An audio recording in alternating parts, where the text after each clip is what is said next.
Welcome to Higher Impact, where we're motivating you toward bigger, greater, and better. I'm your host, Teresa Hairston. It's a new season and time for new perspectives. On this episode of Higher Impact, we'll be looking at a diverse cross-section of people and issues.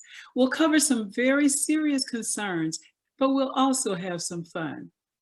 During the month of January, as we remember Dr. Martin Luther King Jr.'s life and legacy, we also celebrate Mr. Joe Biden, the incoming president of the United States.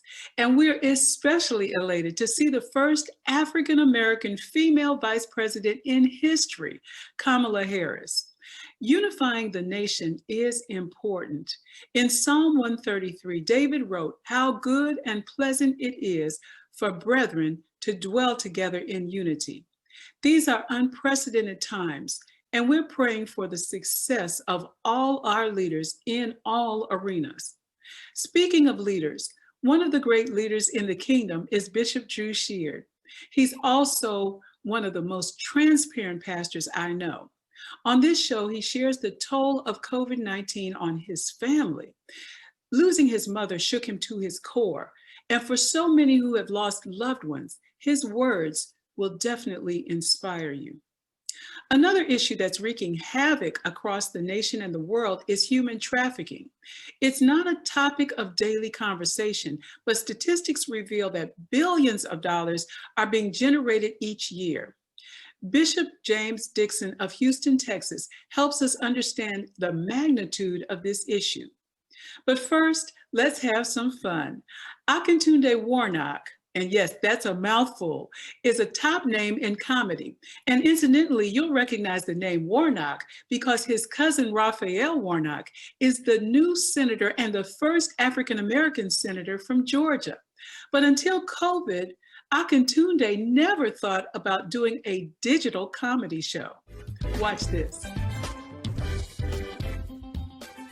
In this whole COVID season, this whole shutdown, I mean, it's been different. Are you doing jokes online? I mean, what are you doing? It's interesting because we have tapped into digital comedy shows. And had you told me this time last year, I'd be like, no, ma'am, I don't see it. I don't see it working. But literally March of last year, we kind of watched as the pandemic began to really pick up steam and unfortunately spread.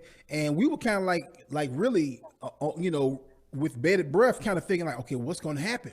And I had one of the best calendars of 2020 that I had in about 3-4 years. So I was like, oh, we got some major tours coming up and this is going to be great, this and that. And I was kind of like watching for this one particular tour, this one big, large tour that I was like, this, as long as that one, some other ones have fell off, but I said, as long as that one don't fall out. And then my wife called me one day and Dr. Hairston, she said, hey, she said, I was like, she said, and when she just said 2 words, she said, Live Nation call. I said, yeah, go. I said, And I said, so she said, yeah, they pulled it. I was like, okay. And I mean, I knew that was a possibility. Yeah. But what happened was I had about a 15-minute pity party. And then after my pity party, I literally, like within a few minutes, the Lord really reminded me of who he was first. And that I don't do this just as a means to make a living. I do this for ministry. And he had me. And I kind of rested in that. And then within a few days, a brother named Hodge Fleming, I always have to give him credit for the first one. Hodge Fleming out of Detroit, Michigan, called me and said, hey, do you want to do a digital comedy show? And I'm like, okay. He was like, yeah. He said, it'll be a ticketed event. And I'm like, people are not going to buy tickets to a digital comedy show. I'm like, okay. I said, okay. I said, you want to pay me, fine. And I did it. That kind of was my attitude. And sure enough, 250 people brought tickets to this digital comedy show. And I was like, okay. Okay, and then that kind of really started this journey of digital comedy events. And now many ministries have started to utilize them as a ways of staying connected, as a way of outreach. And then now we're celebrating pastoral anniversaries and church anniversaries and just major events through virtual comedy shows. And now we're producing virtual events because through us producing virtual comedy shows in our studio, we got proficient at putting together virtual events. So we just finished, and I know you can appreciate this as a producer yourself. We just finished producing the national delegation for the Democratic Party's virtual event where they had literally speakers from all over the world came into our studio via the internet, and we pushed them out to the world. That's amazing. It's just, I see it as God setting us up and opening new doors for us. That's amazing. And it's amazing that we are discovering new talents and new opportunities. The shutdown has not stopped vision. And I say that all the time, Yes, ma'am. COVID cannot cancel purpose. Yes. So as we're moving forward, tell us something funny for today is really interesting because we're in January, of course. Mm-hmm. This is Black History Month. We are, not going into Black History Month, but we're celebrating Dr. King. Right. And we're moving into a new administration. The first Black woman of color, mm-hmm. all of that as vice president. So this is an amazing time, but tell us something funny. Well, we're in an interesting season because, of course, I think history will look back and look at this as the pandemic part of history, But what I'm recognizing and I'm figuring out, Dr. Hairston, is that there's more than one type of pandemic. A pandemic is something, a disease or sickness that's passed from person to person, and then it goes wide, it becomes a broad thing, and that becomes a pandemic. What I'm recognizing is there's multiple pandemics out here right now. First of all, there's, we know COVID-19, but then there's another one. There's the angry white male pandemic. Now, I didn't know this was a thing until I saw the Beverly Hillbillies and the Dukes of Hazzard storm the Capitol. Now, I'm like, first of all, I mean, it was sad and it was terrible, and I was really, really angry. But when you sit back and look at it from a comedic standpoint, when people start putting in videos of people dropping off their wall, and I know you're not supposed to laugh as people, I'm gonna tell you right now, Dr. Hairston, I got my laugh on. Y'all can judge me if you want to, but when them people started dropping off that wall, I was like, oh.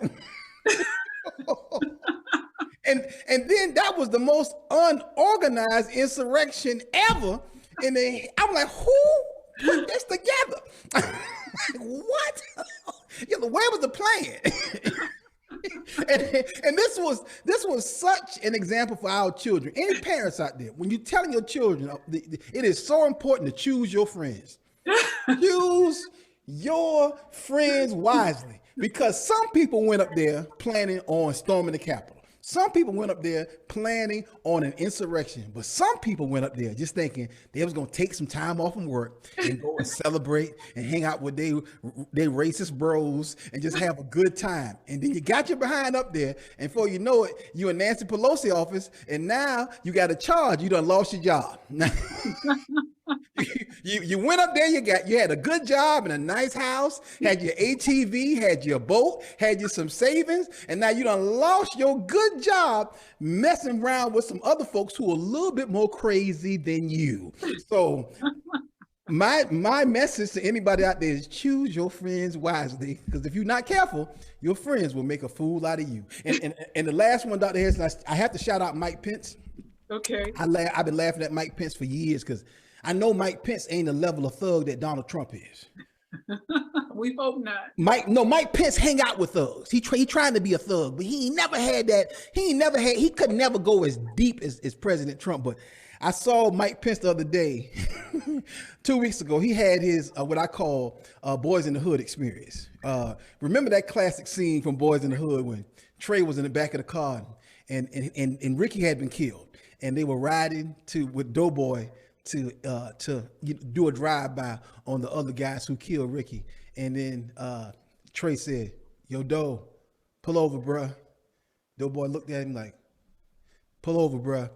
And he pulled over on the side of the road, and Trey got the car and went on about his business. That's what Mike Pence did last week. He was riding the car. And President Trump was like, "Hey, I need you to recall the election." He was like, hold up, Mr. President. Pull over, bro. Pull over. Woo! Thank you so much. You did make us laugh. Thank you. BooksToLiveBy.com helps you publish your passion. If you've got a book in your head or heart, allow BooksToLiveBy.com to help you get it out and into the hands of the masses. Join other writers who have become published authors with Books to Live By. BooksToLiveBy.com offers publishing consultation as well as full ghostwriting services, professional and priced right with ministry in mind. Remember, ministry comes in different formats. Contact us today and allow us to help make your publishing dreams come true. Turning to more serious issues, human trafficking is at epidemic proportions. Each year, millions of men, women, and children are trafficked worldwide, including right here in the United States. Jacqueline Aluto and Bishop James Dixon have co-founded an organization called the No Trafficking Zone, which is designed to fight and end sex and human trafficking. Tell me about the issue of trafficking and how widespread it is.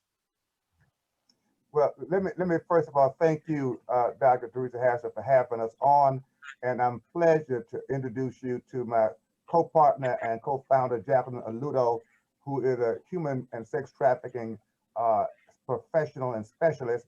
But let me thank you for the opportunity to be a part of Higher Impact and sharing this with your audience. Jacqueline Aluto is going to share information about human and sex trafficking that's going to really inform, but also ignite the consciousness of your audience today. And she's been doing it for a long time, and she's understated. So Jacqueline, give the audience your version of what's happening in human trafficking and how big of a problem it is for us.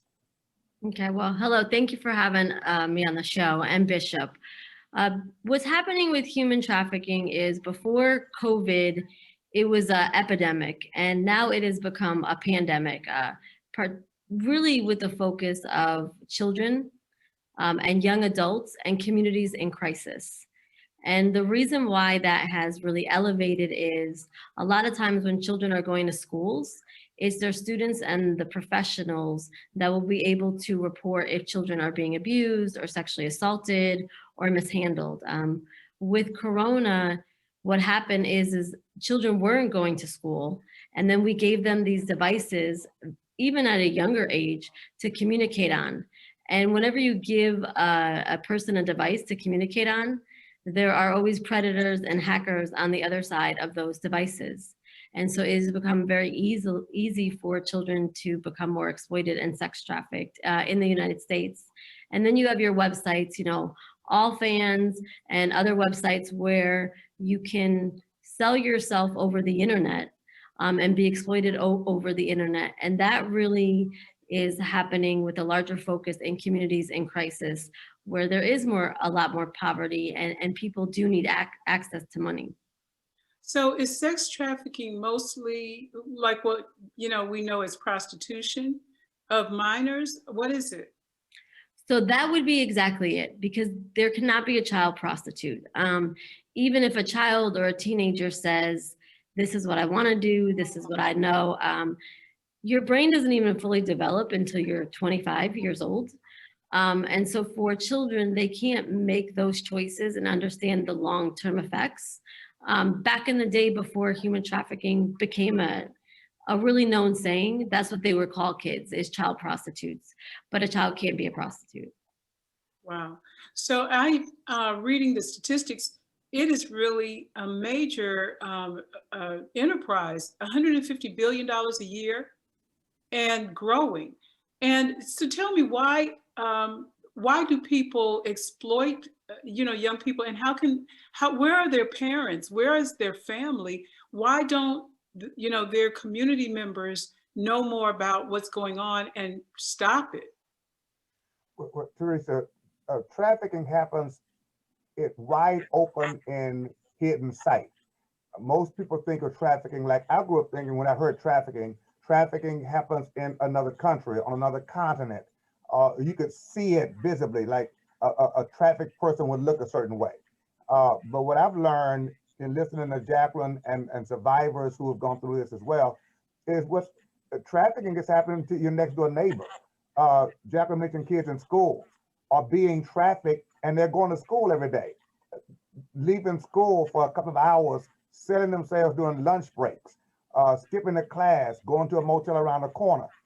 This is happening every day right around us, and in churches. And let me get that on the table clearly. Churches are just as impacted by trafficking. I mean, a choir member, a youth choir member can also be trafficked and be a choir rehearsal on tonight. So this is happening right around us all of the time. And we talk about parents, as Jacqueline talked about those devices, the computers, the laptops, the cell phones. Through those devices, we are allowing predators into the bedrooms of our children while parents are at home. And so it's just that sinister, it's just that satanic, and it's just that evil. Few apps that the No Trafficking Zone recommends to help keep our children safe are Bark and Life 360. In the past year, COVID-19 has dominated the news, and people of color have been disproportionately affected, especially the family of Bishop Drew Sheard. Welcome to Higher Impact, Bishop Drew Sheard, one of my favorite people in the entire world. Thank you for being my guest today. Well, thank you for having me. You know, you are special, and I appreciate you and love you very much. Thank you, sir. So listen, this whole COVID-19 thing, we're moving into 21, but I know, let's just take a minute and reflect on what it's been like the last year. I mean, you've gone through some major changes. Yeah, it's been tough. It's been tough, Dr. Hairston. I lost my mom, which is, I ain't got it together over that yet, you know, and almost lost my dad. My mom and dad went in the hospital on the 23rd of March, and they both tested positive. Of course, I lost my mom on the 19th of April. My dad was, you know, they shipped him around to 5 different hospitals, you know, and my dad, well, you know, he weighed about 215, went all the way down to 138 pounds. My God. He was so weak, he couldn't hold his head up, couldn't stand up. We had to pick him up. The best decision we made was to get my dad out of that hospital, or out of the hospitals. Mm-hmm. And I feel, I feel fortunate, and I almost sometimes feel bad saying that, because I know that everybody couldn't do what we did, but we brought my dad home, turned the living room into a big hospital room, had the doctors and nurses come into the house, and God miraculously intervened. And my dad is back up. He's back over 190 pounds. He's preaching, he's sitting up laughing and talking. And To God be the glory. I can't tell you what a miracle it is to see him. I'm so excited. You know, of course, I always checked on my parents, tried to do it every day, but every now and then I'd miss a day. Been missed 2 days, but I miss a day. But I've made it my best. I mean, I go see Dad every day. He's a miracle, you know. And my brother had it, you know, he recovered. My son, my daughter had it. They all recovered. It just was a devastating year. And you know what? People are constantly asking me about how I dealt with it. Did you ever question God? And my answer to them is an unequivocally no. I never questioned God, but I did question my theology. Wow. Because we, you know, we as professionals, you being in ministry, if you lose a loved one and they're in the Lord, you say, oh, well, you know, they're better off. And I started saying, well, if she's better off, why am I worse off? You understand? She's in a better place. If she's in a better place, why am I in this worse place? Mm-hmm. And you know, I you know, God was all I had, but I still questioned my theology. You know, what is this? I don't, you know, I ain't happy about this. You know, you should, you know, thank God she went to heaven. I wasn't ready for her to go now. Yeah. You know what I'm saying? So, you know, you know, I've dealt with that, but I'm getting better. You know, I had a moment just Sunday, my brother had some pictures that blown up of me and mom, and you know, he gave them to me, and of course, you know. So So, you but know what, that's a very, very important thing. And I think now as we know that millions of people have been affected and hundreds of thousands have died, especially now they're saying that every one of us will probably know someone who has succumbed to this virus. What do we do? What do we hold on to? What did you say? What was that anchor for you in your spirit that said, you know what, God is still God, and I'm going to get through this with Him? Because some people have said, I'm never going back to church. right, right. It's unfortunate, but you know, you remember the poem, "The Footprints in the Sand." Yes. You know, where you talk about, you see these two sets of footprints, and then when you see the one set, say, God, why did you leave me at the time when I was having my most difficult challenge? And God says, you know, I didn't leave you, I was carrying you there. Yeah. And that became so real to me, because you know, I knew my wife was here, you know, she was my sister-in-law, they were very supportive and whatnot. But Teresa, I would not have made it if it wasn't for my relationship with God. I had to go back and re-preach sermons that I had preached to other people, had to preach them to myself, you know, and to just encourage myself, because I've never had that kind of devastation. And the thing about it is, you keep telling yourself, you know, you ain't the only one who lost their mama, but I feel like it. You know what I'm saying? And it was quite a challenge for me. But you know, I guess because we're such a close family, it was so devastating. And my mom wasn't sick. I mean, she had her ailments. Yes. She's 84 years old. She was still driving, doing whatever she wanted to do. Wow. You know? Well, I am so sorry to hear that. And of course, we have connected, and I have shared my condolences with Sure, you. absolutely, I appreciate you.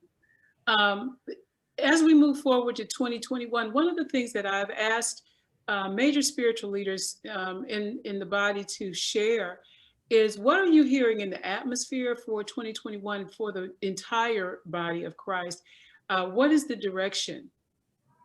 Well, you know what? I am very positive about the future. Of course, you start thinking things have got to get better. You know, they got to get better after what we've been through, after so many millions of people have been infected with this virus. And so I'm preaching a message of hope. I'm preaching that God is going to bring us out of this. God is going to save. I preached a sermon last Sunday. God is going to save us from embarrassment. Because of the simple fact that the enemy wants us to start saying it ain't no God, that this, all this. No. I know for a fact that God is going to make a way for. And then look at how many people have been blessed during this pandemic. You know, some of us, I've been blessed. My church has been blessed. Do you know, I think we've taken in so many hundreds of people by doing virtual ministry, something that we wouldn't have got into. I think we've reached I got members in California and Memphis and in Dallas because of this virtual ministry that we've gotten into. And so I'm positive. I'm positive about the outlook. I feel good about having a new president. You know, I know I don't want to be political, but this man seems to be more compassionate. He seems to be caring. You know, I was angry at the past president. Teresa, I was an angry Black man, okay? Because I felt that his derelict in seeing about curbing this virus cost my mother her life. Wow. And so I'm angry at him. You know, I'm gonna be honest. You know, the Bible says anger and sin not. I ain't sinning. I don't wish him to die or nothing like, but I'm angry at him. And so, you know, I think all of us are glad that he is transitioning into his next phase of life. And Good. that we will Good. do so. That was good. Thank you. New year and a new season. I encourage you to embrace your next now. Write the vision and do the vision. As we leave you tonight, thank you again for the privilege of your time. Please take a few minutes to connect with me on social media at Dr. T. Hairston or on my website, teresahairston.com. And please come back next week, same time, same place. We'll be talking about life and love and more. Hey, family, invite somebody that you know to watch Higher Impact. And remember, God is faithful. And when he says a thing, it will come to pass. And now be blessed by the sounds of Patrick Love and the A.L. Genwright Mass Choir with The Vision.